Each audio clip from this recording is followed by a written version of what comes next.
Thank you.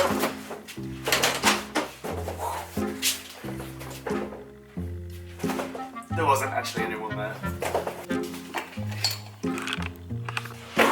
Okay, so back with another golf club. I am yet to open this, so let's get straight in. Now, I bought this off of Amazon, and it is the most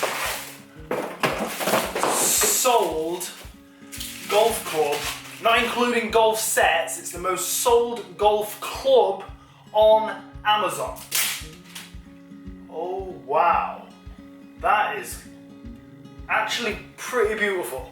So before I get my fingerprints all over this or start hitting balls with it and getting it dirty, let me get this to the golf course so I can give you a proper look. Oh, and you're gonna have to allow the haircut, lockdown haircut, and still no hairdressers that are open.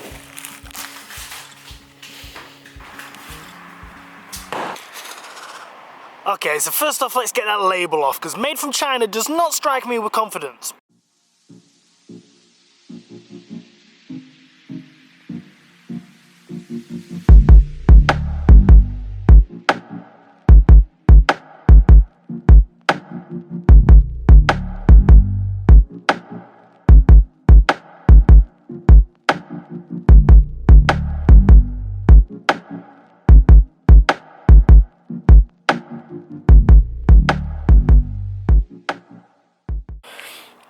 So we're going to start with a few 50-yard pitch shots just to get a little feel for it.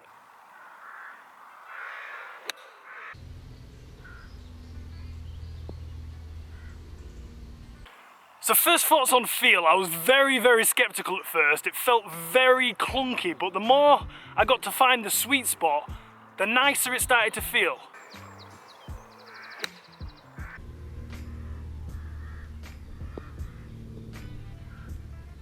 As for spin, I tend to cut across my wedges, so I don't really get that much backspin, but a couple of them I did catch out the middle, and you saw the spin on the GoPro. They stopped pretty quick, and that was only a 50-yard pitch.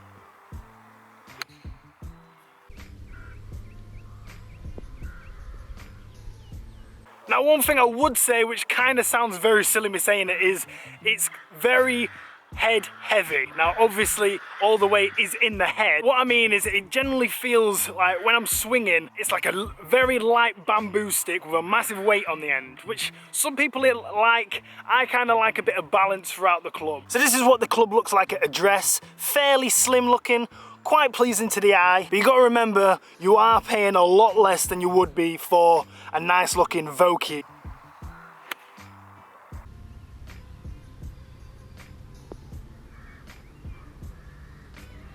And also, if you are used to quite an expensive grip or a nice looking grip, you are not going to find it with this. They've obviously cut costs and got the price down low, as well as sacrifices. Which one was the grip? It hasn't even got a brand name. It feels very horrible. It's not got much grip, but if you was using this for long term, you could easily replace it.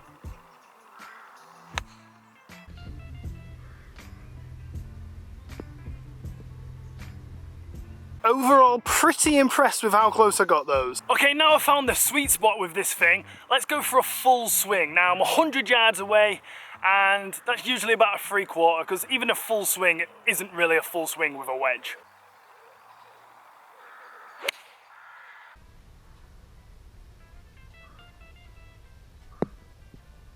So as for distance, I was 100 yards away, slight breeze into, but nothing major. And I was using quite a 3/4 swing, nothing, I wasn't trying to hit the ball as hard as possible, but 100 yards is a pretty decent distance for a 52-degree wedge.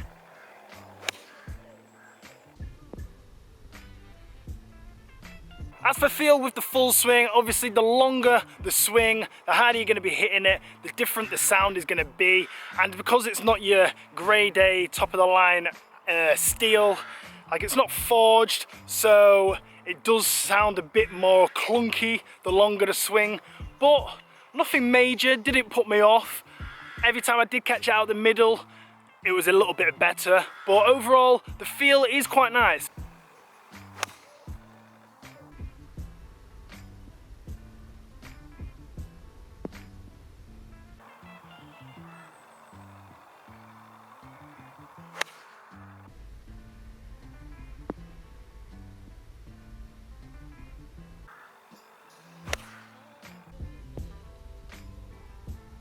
As for accuracy, as you can see, pretty close with all of them. Did have one quite majorly to the right, but pretty decent to control. Now the sound is quite nice, doesn't sound clunky, it has that ripping sound that everybody likes with their wedges. Overall, not bad sound or feel.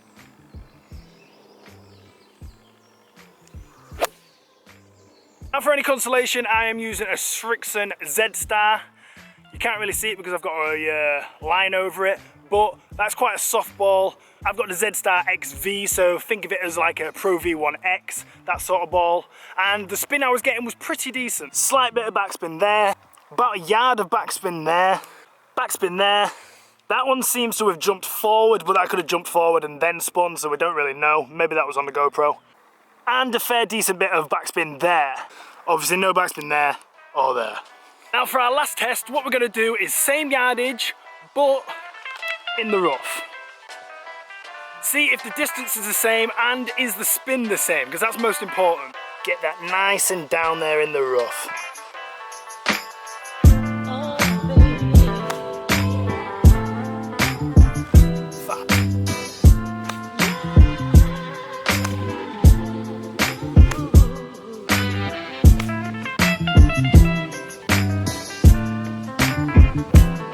Okay, so performance out of the rough. Obviously not as good as off the fairway, but still not that bad. Granted, I had a couple of bad ones. Fat, missed the green. Shank, missed the green. And a couple of flyers past the pin. Now, I was pressing down on the ball, so obviously the ball was deeper, so a lot more unpredictable. I wanted this test to be as real as possible. You don't always get a really nice fluffy lie. And it handled it pretty well, obviously the flyers that I showed you. But let's have a look at the spin. Now this one was about 10 feet short, but I didn't get a bounce forward. I got about a foot of backspin. This one jumped forward about half a foot. This one jumped forward about 8 inches. This one jumped forward ever so slightly. Same with this one. So even the flyers doing pretty well with spin. Didn't miss the green that much by many, apart from the shank, but not bad. Pretty impressed. Now distance-wise out of the rough, yes, it was very unpredictable as it is out of the rough. You never know whether you're gonna get a flyer or catch it a bit fat. I did all three. Caught a couple really well, caught one fat, shanked one, and caught a couple of flyers. So yes, obviously very unpredictable, but any wedges. How did it cope with that? I think very well. The flyers still had enough spin to stay on the back of the green. The fat ones, all right, they were fat. The ones that I caught really nicely, they had enough spin to stop very nicely, and I would be very happy hitting this out of the rough. Now the feel out of the rough, do you know I was talking about it being very head heavy? Now out of the rough, that actually felt very nicely, because that's what you want, a bit of weight, a bit of force getting through that long grass, and that actually had its benefits. So out of the rough, I definitely think this is up there with like top name brands, if not better, because it does feel so heavy. So let's get to the pros and the cons. The pros for me is that it is actually a really nice club. I think it's very pleasing to the eye, very well designed, and I would not be ashamed to have this sticking out at the end of my bag and people looking at it. I think it is very sleek and up there with an expensive model. If it didn't have Wilson on it and it said TaylorMade, you'd be like, wow, that's a nice TaylorMade wedge. The second pro is obviously the price. Now I got this for £25. I will put a link below so that you can check on Amazon, because the price is always changing. Hopefully you can get it as cheap as I did if you are looking at this club. It's the #1 selling club on Amazon for a reason, and that main reason is of course the price, I would imagine. The cons, obviously the biggest con is the grip. The grip is awful. If you was investing in this, I would change the grip. First thing I would do. And the con for me obviously was the weight. It felt very heavy, but like I say, it did have its pros out of the rough. So overall, I think this is definitely a very good club. And if you are just like a Sunday golfer and you're looking for some wedges, and you could pick 3 of these up, so your 3 wedges, your 52, your 56, and your 60, all for like, say 75 quid. To get a Vokey, just one wedge, you're paying sometimes 100, maybe 120 pounds. So bang for your buck, definitely and highly recommend. Now I am running out of light here, so I'm gonna have to go. I'm gonna have to fix my pitch marks, fix my divots, and then get home because it's getting late. Thank you so much for watching. Like I say, there will be a link for this down below. Make sure you check it out if you're interested. Subscribe if you're new here, because there are I keep saying this, but I've got so many videos coming and they are all absolutely amazing. I wanted to get this video out there. This is going in my bag, by the way, just to let you know. Up until, if you've been following, in the winter I am going to be revamping my whole bag from putter all the way to driver, the whole thing, the whole shebang, even a new bag, and wedges will be on there. But until then, I'm going to keep this in the bag, because why not? I can't send it back now. So thank you so much for watching, and I'll catch you in the next video. Peace.